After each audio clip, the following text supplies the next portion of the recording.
Middle east की जमीन इन दिनों बारूद की गंध से भरी हुई है।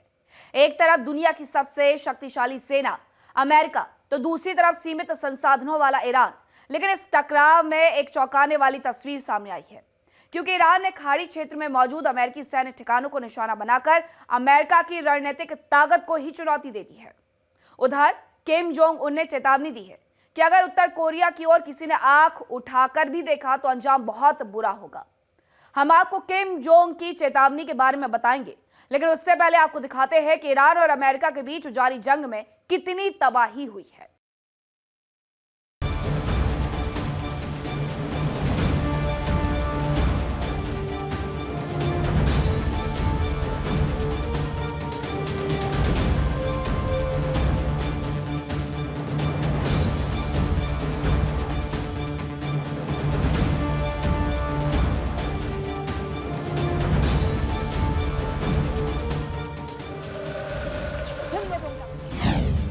मिडिल ईस्ट में मिसाइलों की बारिश।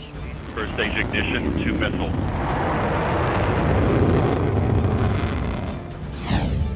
महायुद्ध में अब रूस की एंट्री।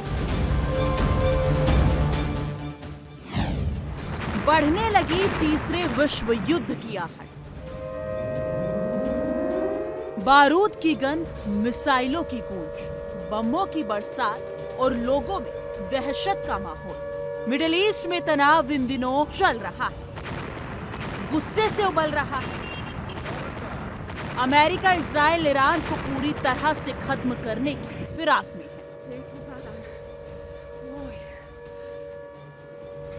इस बार अमेरिका का प्लान सेट है कि वो ईरान को पूरी तरह से खत्म करके अपने कब्जे में लेगा और नए ईरान का निर्माण करने का दावा कर रहा है।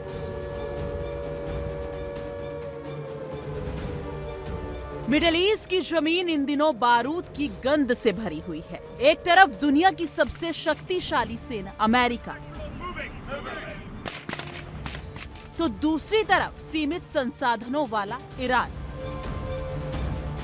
लेकिन इस टकराव में एक चौंकाने वाली तस्वीर सामने आई है, क्योंकि ईरान ने खाड़ी क्षेत्र में मौजूद अमेरिकी सैन्य ठिकानों को निशाना बनाकर अमेरिका की रणनीतिक ताकत को ही चुनौती दे दी है।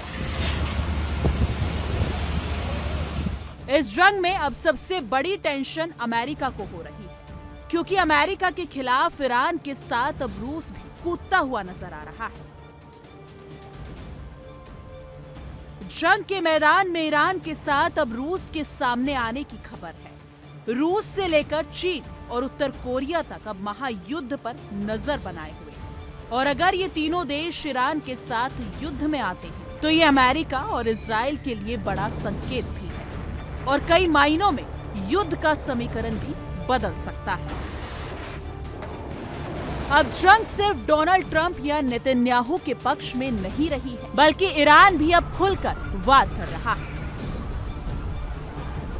हमलों का सटीक जवाब दे रहा है। दरअसल ईरान की बैलिस्टिक मिसाइलें अमेरिका की मुख्य भूमि तक नहीं पहुंच सकती, लेकिन खाड़ी देशों में फैले अमेरिकी सैन्य अड्डे ईरान की मिसाइल रेंज में आते हैं।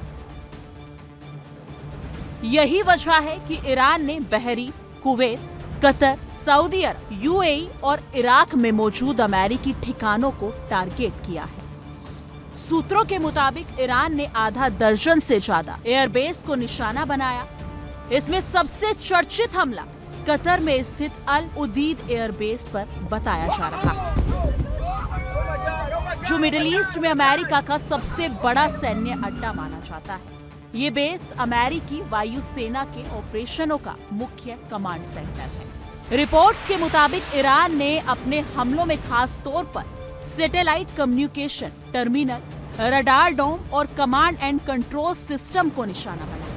ये वही सिस्टम है जो खाड़ी क्षेत्र में अमेरिकी सेना के सैन्य नेटवर्क की रीढ़ माना जाता है।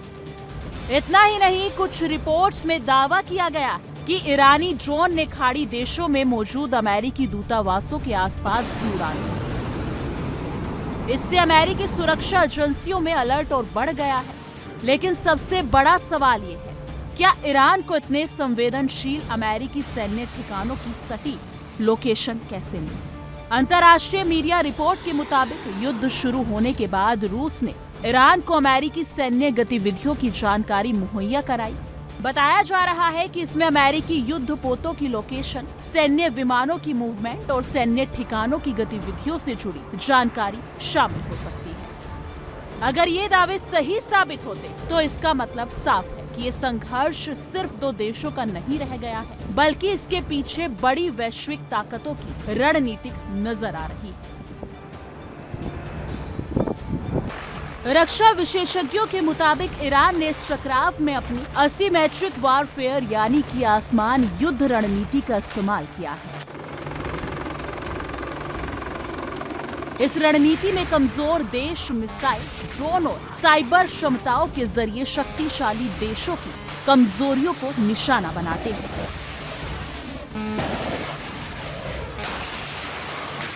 मिडिल ईस्ट में बढ़ता तनाव अब सिर्फ क्षेत्रीय नहीं रहा, ये वैश्विक सुरक्षा और सामरिक संतुलन का बड़ा सवाल बनता जा रहा है। दुनिया की नजरें अब इस बात पर टिकी है कि क्या ये संघर्ष यहीं थमेगा या फिर एक बड़े अंतर्राष्ट्रीय टकराव की शक्ल ले सकता है।